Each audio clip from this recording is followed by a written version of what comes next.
Hello दोस्तों, स्वागत है आपका अपने इस channel the real M classes में। मैं हूं आपका होस्ट एंड दोस्त अरशद अंसारी और हाजिर हूं एक बार फिर अपने एक नए वीडियो के साथ रविवार रात 9 बजे। सबसे पहले आप सभी को दीपावली की बहुत बहुत शुभकामनाएं और इसके साथ साथ मैं आपसे माफ़ी चाहूँगा कि पिछले 2 संडेज हम अपने वीडियोज़ नहीं डाल पाए, लेकिन इस संडे हम हाजिर हैं क्लॉक रीडिंग के सेकेंड पार्ट के साथ। दोस्तों, इस वीडियो में भी हम आपको क्लॉक रीडिंग ही बताने जा रहे हैं। पिछले वीडियो में हमने आपसे पूछा था कि कितना बज रहा है, हमें कमेंट करके बताइए। बहुत सारे लोगों ने मुझे पर्सनली भी कमेंट किया, वीडियो पर भी कमेंट किया। दोस्तों, वो समय था 2:10, जिसे हम इंग्लिश में कहते हैं 2:10। और आगे इस समय को और हम क्या क्या कहते हैं ये हम अपने इस वीडियो में देखेंगे। आइए चलिए देखते हैं क्लॉक रीडिंग का अगला पार्ट।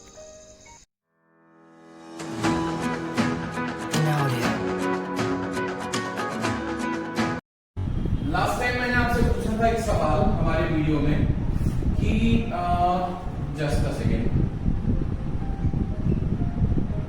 आपकी स्मॉल नीडल जो है वो 2 पर है और बड़ी वाली नीडल भी यहीं पर है आपकी, यानी कि 2:10 हुए हैं। 2:10 हुए हैं, तो इसको इंग्लिश में क्या बोलेंगे? इस तरफ का पूरा पोर्शन कहलाता है पास्ट। ठीक है, मैंने आपको कुछ रूल्स बताया था लास्ट टाइम जब हम कर रहे थे। तो पहला रूल मैंने बताया था जो इस तरफ लगता है, minute dash R, minute dash R. ठीक है, तो हम डैश की जगह पर रखते हैं पास्ट। ठीक है, मिनट पास्ट आर। ये रूल किसके लिए लगेगा? जब तक हमारी बड़ी नीडल उस तरफ है। जब हमारी बड़ी नीडल 6 क्रॉस करके इस तरफ आ जाएगी तब हमारा दूसरा नियम लगेगा, minute to R+1, minute to R+1। ठीक है, हमको ये 2 नियम ध्यान में रखने हैं। पहला नियम हमारा बोलता है मिनट पास्ट आर। जब तक आपकी बड़ी नीडल 12 से 6 के बीच में है, 12 to 6 के बीच में है, तब तक हम इस नियम को फॉलो करेंगे, मिनट पास्ट आर। और जैसे ही हमारी बड़ी नीडल 6 क्रॉस करके आगे बढ़ेगी, चाहे वो 1 मिनट आगे क्यों ना बढ़े, हम नियम लगाएंगे minute to R+1, minute to R+1। अब इसको करते हैं कैसे? इसको बहुत अच्छे से समझते हैं।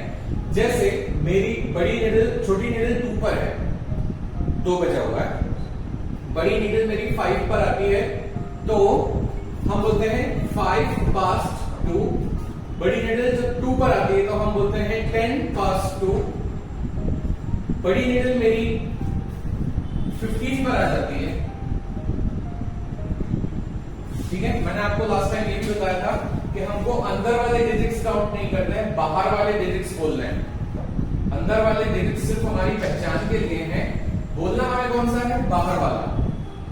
अब अंदर तो 15 लिखा हुआ है, बाहर इसको क्या लिखा है हमने? क्वार्टर। क्या लिखा है? क्वार्टर। तो हम क्या बोलेंगे? Quarter-past 2। क्या बोलेंगे? Quarter-past 2। यही नीडल अगर आगे बढ़ के 5 पर पहुंचती है तो ये हो जाएगा 25:2। 25:2। और यही नीडल जब आगे बढ़ करके 30 पे पहुंच जाएगी, यहां, यानी कि 6 पर 2:30 होंगे, तब हम क्या बोलेंगे? 2:30। पहुंची तो 30 पर है, लेकिन हम बोलेंगे क्या? 2:30। चलिए, यहां तक की कहानी तो बहुत अच्छे से समझ में आ गई, बट आगे अगर ये मिनट का कांटा हमारा 1 मिनट आगे बढ़ जाता है, फॉर एग्जाम्पल 1 मिनट हमारा मिनट का कांटा आगे बढ़ता है, तो 2:31 होते हैं, 2:31 होते हैं। लेकिन हम इसको क्या बोलेंगे? Minute to R+1। मिनट बाहर वाला लेंगे, 29 2 3, 2+1 कितना हो जाएगा? 3। r+1 मतलब कि 2+1, तो मिनट कितना है हमारा 29 to 3। अब जैसे जैसे आपकी नीडल आगे बढ़ेगी ये टाइम ऐसा ही आगे बढ़ेगा। अगर ये नीडल आपकी पहुंचती है यहां, आप इसको बोलते हैं हिंदी में 2:40 हुए, 2:40 हुए हैं, लेकिन हम इंग्लिश में क्या बोलेंगे 20 to 3। अगर ये नीडल आपकी पहुंचती है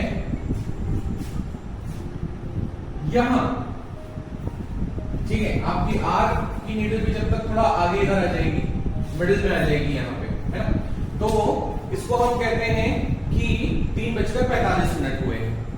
क्या बोलते हैं 3:45 हुए हैं। आम बोलचाल की भाषा में इसको 2:45 बोलते हैं, ठीक है। बट इंग्लिश में इसको क्या बोलेंगे 2:45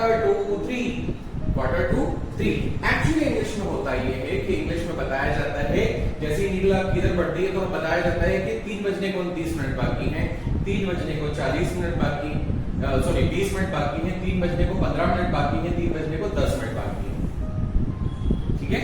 जब तक नीडल इधर होती है तब तक हम बोलते हैं 2:15 हुए, मींस 2:15 हुए, 2:20 हुए, 2:25 हुए, और जैसे ही नीडल इसको क्रॉस करती है तो 3 बजने वाली कंडीशन हम बताना शुरू कर देते हैं।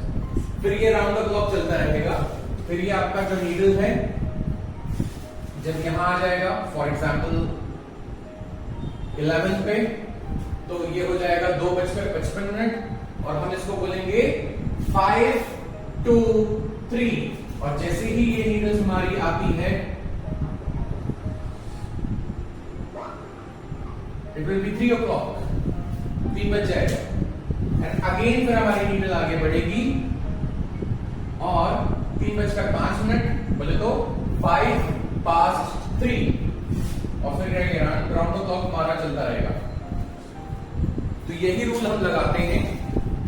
पहला हमारा नियम होता है मिनट पास्ट आर और दूसरा हमारा नियम होता है मिनट टू r+1। ये हमको फॉलो करना होगा।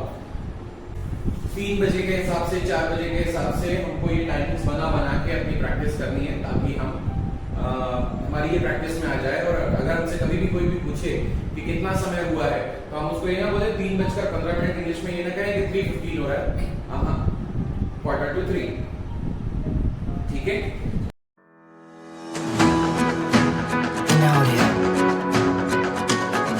तो दोस्तों देखा आपने इंग्लिश में समय बताना कितना आसान है। अब आगे से कभी भी आप किसी को भी समय बताएं तो ये ना कहें 2:15, 3:15, कहें 2:15, 2:15। इसी तरीके से 2:30, 2:30। आगे के हमारे सारे वीडियोस जो हैं वो इसी तरीके से ग्रामर के ऊपर, वोकैबुलरी के ऊपर आते रहेंगे। तो बने रहिए हमारे साथ और हमारे वीडियोस देखते रहिए। और हाँ, लाइक करना, सब्सक्राइब करना बिल्कुल ना भूलें। मिलते हैं अगले वीडियो में।